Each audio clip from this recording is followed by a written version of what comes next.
जरा बिहार के इस सबसे अजीबोगरीब और हैरान कर देने वाले प्रशासनिक तमाशे को समझने की कोशिश कीजिए। जिले का सबसे बड़ा अधिकारी यानी खुद जिलाधिकारी डीएम अपने दफ्तर में बैठकर एक बहुत बड़ा और कड़ा आदेश जारी करता है। एक झटके में भ्रष्टाचार की जड़ें हिलाने के लिए 150 से ज्यादा सरकारी कर्मचारियों का बोरिया बिस्तर समेटकर उनका तबादला कर दिया जाता है। लेकिन कमाल देखिए, इस आदेश के पूरे 5 दिन बीत जाने के बाद भी इन रसूखदार बाबुओं की सेहत पर जूं तक नहीं रेंगती। वो टस से मस नहीं होते। नई कुर्सी पर योगदान देना तो दूर, पुराने दफ्तर में ही कुंडली मार कर बैठे रहते हैं और खुलेआम सरकार के नियमों का मखौल उड़ाते हैं। अब यहाँ आकर हमारी special show to the point में कैसा सुलगता हुआ सस्पेंस खड़ा हो गया जो आपको हिला कर रख देगा। आखिर जिले के कप्तान यानी डीएम तनय सुल्तानिया के इतने बड़े ट्रांसफर ऑर्डर को ये सरकारी कर्मचारी ठेंगा दिखाने की जरूरत कैसे कर रहे हैं, जब सरकार और चुनाव आयोग का साफ निर्देश है कि 3 साल से ज्यादा कोई एक जगह नहीं रहेगा।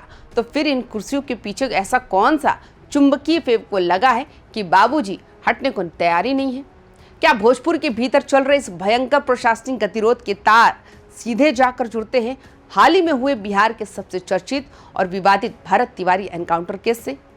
क्या जो सवाल भरत तिवारी सिस्टम के अंदरूनी भ्रष्टाचार को लेकर लगातार उठा रहा था, जो पोल वो खोलने वाला था, ये 150 बाबुओं का अचानक ट्रांसफर होना और उनका अपनी कुर्सियों से चिपके रहना, कहीं उस भरत तिवारी वाले मामले का कोई बहुत बड़ा साइड इफेक्ट तो नहीं है? क्या भरत तिवारी की वजह से ही इस पूरे नेक्सस में इतनी भयंकर खलबली मची हुई है? आज हम इस पूरे राजनीतिक चक्रव्यूह की परत खोलेंगे टू द पॉइंट में, तो बिना स्किप किए वीडियो के अंत तक बने रहिए। नमस्कार, आप देख रहे हैं वाइबेन बिहार झारखंड। मैं हूं आपके साथ मुदिता त्रिपाठी, लेकर आई हूं टू द पॉइंट। भोजपुर के जिलाधिकारी तनय सुल्तानिया ने प्रशासनिक पारदर्शिता लाने के लिए जिला स्थापना शाखा के तहत बड़े पैमाने पर हाई लेवल और लो लेवल लिपिकों का ट्रांसफर किया था। मकसद बिल्कुल साफ था कि एक ही जगहों पर सालों से जमे हुए लोगों का नेक्सस तोड़ना। लेकिन हकीकत यह है कि आदेश के 5 दिन बाद भी कई विभागों में सन्नाटा पसरा है, क्योंकि बाबुओं ने नए कार्यस्थल पर ज्वाइन ही नहीं किया। अब अगर इस पूरे खेल को टू द पॉइंट समझे तो यहाँ पर भ्रष्टाचार का एक बहुत ही शातिर और पुराना फॉर्मूला काम करता है, जिसे कहते हैं डेपुटेशन का खेल। स्थानीय लोगों का सीधे तौर पर यह गंभीर आरोप है कि जब भी किसी बड़े अधिकारी के दबाव में इन बाबुओं का ट्रांसफर किया जाता है तो ये पर्दे के पीछे से राजनीतिक आकाओं की पैरवी लगवाते हैं। इसके बाद कागजों पर तो इनका तबादला हो जाता है, लेकिन 2 दिन बाद ही काम की अधिकता या अति आवश्यक कार्य का बहाना बनाकर डेपुटेशन के नाम पर इन्हें वापस उसी पुराने दफ्तर में लाकर बिठा दिया जाता है।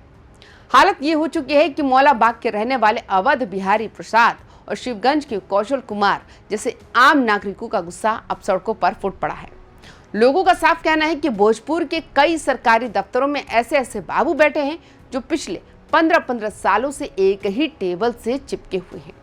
इतने लंबे समय तक एक ही जगह पर बने रहने का सिर्फ एक ही मकसद होता है, लोकल दलालों के साथ मिलकर एक मजबूत सिंडिकेट बनाना और आम जनता के हर छोटे बड़े काम के बदले खुलेआम अवैध वसूली का धंधा चलाना। अब जब डीएम ने इस धंधे पर चोट की तो पूरे सिंडिकेट ने मिलकर इस आदेश को ही हवा में उड़ाने की साजिश रच डाली। सवाल ये उठता है, क्या इन 150 कर्मचारियों के अचानक तबादले और उनके ज्वाइन न करने के पीछे सचमुच भरत तिवारी एनकाउंटर का कोई गहरा कनेक्शन है? राजनीतिक पंडितों और खोजी गलियारों में चल रहे विश्लेषण को अगर हम टू द पॉइंट डिकोड करें तो यह आशंका बिल्कुल सच साबित होती नजर आती है।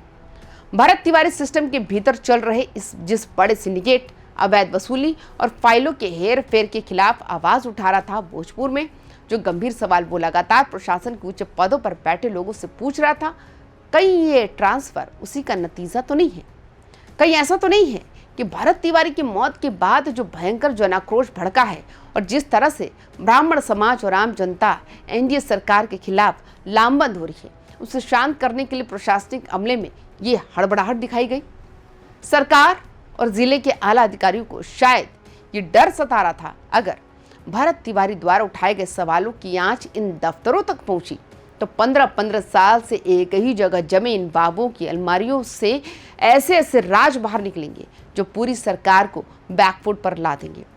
इसलिए आनन फानन में 150 कर्मचारियों का ट्रांसफर तो कर दिया गया ताकि जनता को दिखाया जा सके कि सुशासन का काम चल रहा है, लेकिन हकीकत में उन बाबुओं के राजनीतिक आका उन्हें वहां से हटने नहीं दे रहे। बाबू को डर है कि अगर उन्होंने अपनी पुरानी टेबल छोड़ी तो पिछले कई सालों के काले कारनामे और फाइलें नए आने वाले अधिकारियों के हाथ लग जाएगी, जिससे भरत तिवारी के दावों को और मजबूती मिल जाएगी। यानी कि खेल बिल्कुल साफ है। एक तरफ भरत तिवारी के उठाए सवालों को दफन करने की कोशिश चल रही है और दूसरी तरफ खाकी और खादी का वो सिंडिकेट है जो इन बाबुओं को ढाल बनाकर खुद को बचाने में जुटा है। तो दोस्तों, भोजपुर का ये जमीनी विवाद अब सिर्फ एक ट्रांसफर पोस्टिंग का मामला नहीं रह गया, बल्कि सीधे तौर पर सम्राट सरकार के सुशासन के इकबाल की परीक्षा बन चुका है।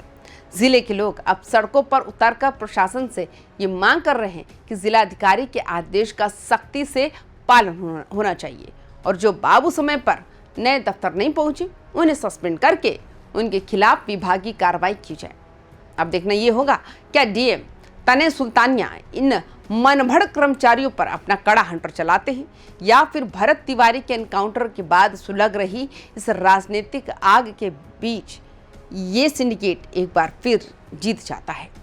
भोजपुर में 150 कर्मचारियों के तबादले के बाद भी कुर्सी न छोड़ने के पीछे क्या आपको भी भरत तिवारी एनकाउंटर वाला एंगल सही लगता है? क्या आपको लगता है कि भरत तिवारी जिन घोटालों और सच को सामने ला रहा था उसी को दबाने के लिए ये पूरा प्रशासनिक खेल रचा गया है? आपकी जो भी राय हो नीचे कमेंट बॉक्स में जरूर साझा करें और तमाम खबरों के लिए देखते रहिए YBN बिहार झारखंड। नमस्कार।